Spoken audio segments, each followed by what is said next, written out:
The Winnipeg Jets have followed up their 11-game winning streak with a 2-game winless streak. No need to panic, but what is this team going to do as the trade deadline approaches?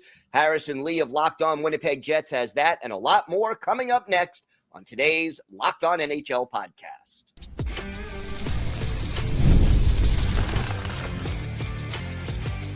You're Locked On NHL, your daily podcast on the National Hockey League. Part of the Locked On Podcast Network, your team every day. Gil Martin here, and welcome everybody to the Monday edition of the Locked On NHL Podcast, part of the Locked On Podcast Network, your team every day. I want to thank everyone who makes Locked On NHL your first listen every day. Don't forget to subscribe on YouTube or wherever you listen to podcasts so you get new episodes as soon as they drop. It is my pleasure to welcome back to the show the host of Locked On Winnipeg Jets, Harrison Lee. And, you know, Harrison, if this wasn't the Jets, I don't even think I'd be asking this question.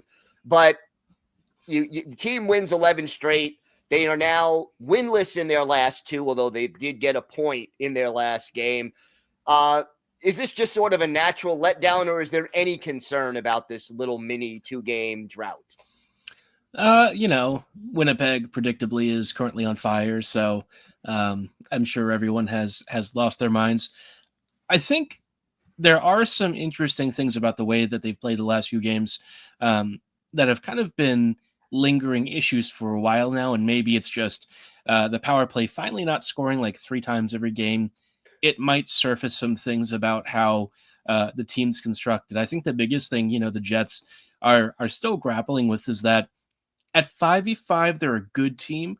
They're not amazing. And I think that that's been a theme throughout the year. And, with Hellebuck and the power play, it's not really a big problem. But I think once you start getting into the postseason, one thought I've kind of had is the power play almost too good? We all know that NHL refs kind of like to game manage once you get to the playoffs. And so I've thought, well, if the Jets have a reputation of scoring once every 3 opportunities, are the refs going to be even more reticent to give them out? And so I'm kind of like, with that in mind, you better have a good 5v5 offense. And the Jets are kind of like 80% of the way there. It's just there's maybe 20% where I think in games like these, it does start to show a little bit. Like the Preds game, I don't really read too much into. It's second half of a back-to-back. Very funny that they're I think the only team that's beaten the Jets twice this year. And they've both been on the second half of back-to-backs. That must be like the pity award for the Preds. The NHL was like, here, you're going to have a really awful season. You get to play a tired Jets team twice, and that's your little banner for the season. But the Flyers loss, you kind of go, it is what it is. You would have liked a couple of, goal scoring opportunities to actually go in, but, I don't think anyone's too freaked out. I think it's just sort of a reiteration of, why this trade deadline is really, really crucial for this team.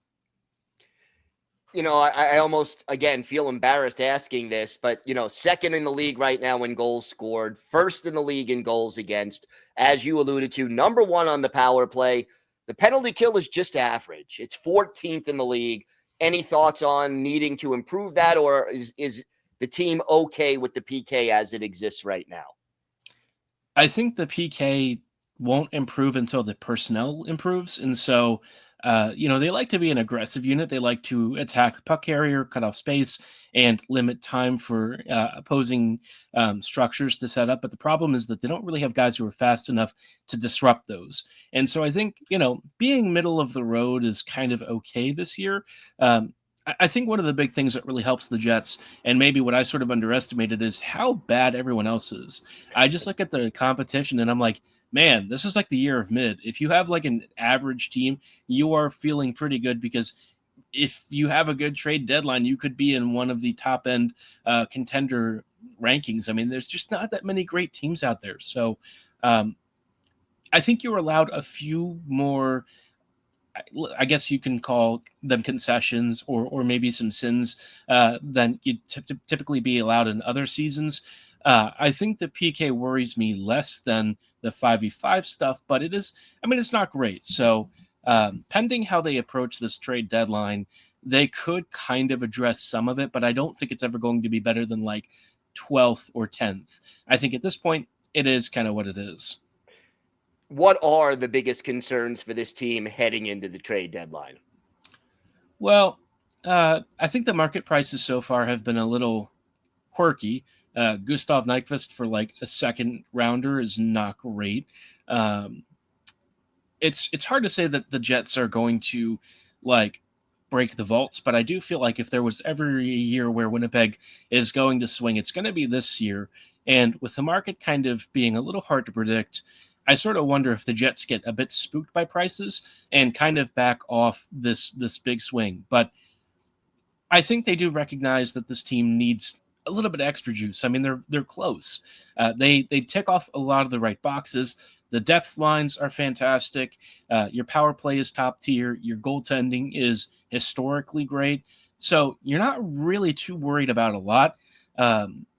But, one thing that I've kind of thought about is how do you hide the top line? The Jets' top line this year is better than it's been in previous years, but I feel like when you have Connor Scheifele and Velarde together, it's a very 50-50 unit. Either they're on or they're not. And when it comes to the playoffs, you need them to be on more of the time, and we just haven't seen that consistently this season. So I think Winnipeg really needs to kind of figure out a way to make your middle six a really strong unit. And with how the market started off, it's a little hard to guess how much they're willing to spend. But I hope that they are, maybe no sacred cows. I think everyone's going to have some sort of a price. So we'll just have to see how that sort of plays out. Is there anybody in particular you think they'll be targeting? Well, as an Islanders fan, you've heard at least one of them. Brock Nelson, I think, is probably up there on the list. Dobson, I think, probably holds some appeal too. But, that's going to be one of those break the bank kind of moments. And I don't know if the Jets want to go that route. I continue to kind of think one of two teams is my preferred choice, either Seattle or Utah. I think both teams have pieces that fit what the Jets need. Alexiak and McCann are huge adds.